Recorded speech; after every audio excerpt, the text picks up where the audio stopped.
Hey guys, I'm Ty from Peaks to Ports, and today I'm going to introduce you to the SunPure Water Maker, kind of the components of it and how to install it.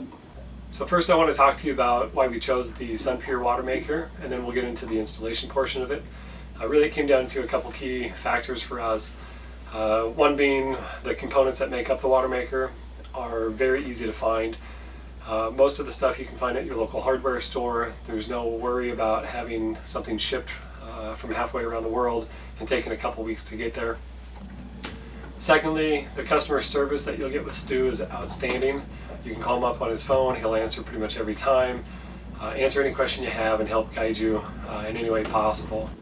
And third was the affordability. This water maker was about half the price of the name brand ones we were finding out there, and that made a big difference for us. SunPure Water Makers has a variety of water makers, from your 4 to 6 gallon DC to your 1 horsepower AC models that make about 18 to 25 gallons, all the way up to engine driven ones that I think make 60 gallons per hour. Regardless of which model you pick, if you let them know that Ty sent you from Peaks to Ports, it'll save you 25 bucks off your purchase. So just walking you through each component. This is the sea strainer that does not come with the kit. This is your 3-way valve, stainless steel 3-way valve. This is your booster pump, your pre-filter. This is the high pressure water pump. This is your high pressure tubing. Comes with a couple of 3-way valves, a water flow meter, and your needle valve, which is attached to your pressure gauge. Now just to kind of walk you through how this works, you've got your seawater coming in through your sea strainer. That will run to your stainless steel 3-way valve.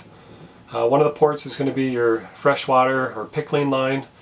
The other port will run to your booster pump. All of these components will be under the water line unless you have a self-priming booster pump. From your booster pump you're going to run through your pre-filter, and then up to your high pressure water pump. So up to the high pressure water point, all your tubing will be either 1/2 inch or 3/4 inch braided vinyl tubing, depending on which model you got. Post high pressure water pump, you're going to have your stainless steel braided high pressure tubing. Leaving your high pressure water pump will be your high pressure water tubing, which leads to the RO. That's not pictured here because I've already mounted it. From the RO you'll have 2 exit ports. The centermost port will be your product or your fresh water. That will run through your flow meter and through one of your 3-way valves using the 3/8 inch line. You'll have a freshwater sampling port, and then your final product, which can lead into your freshwater tank.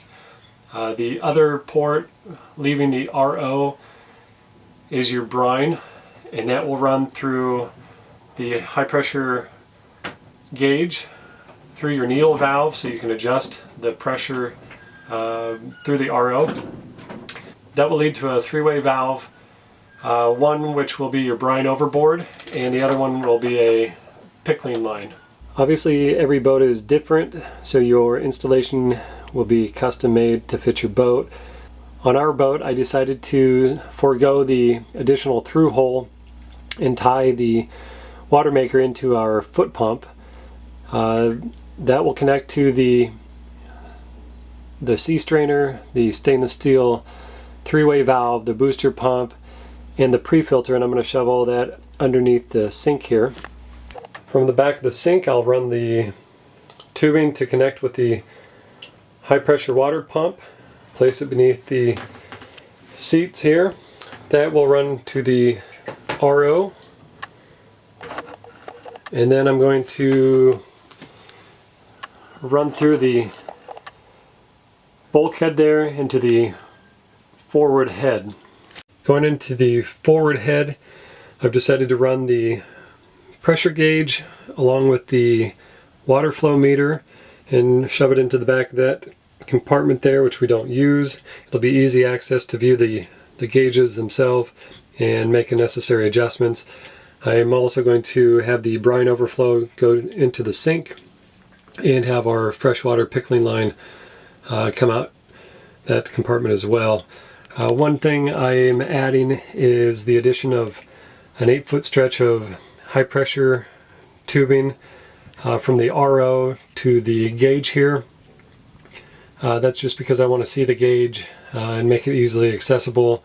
You can screw the high pressure gauge into the RO if your boat allows you to do that.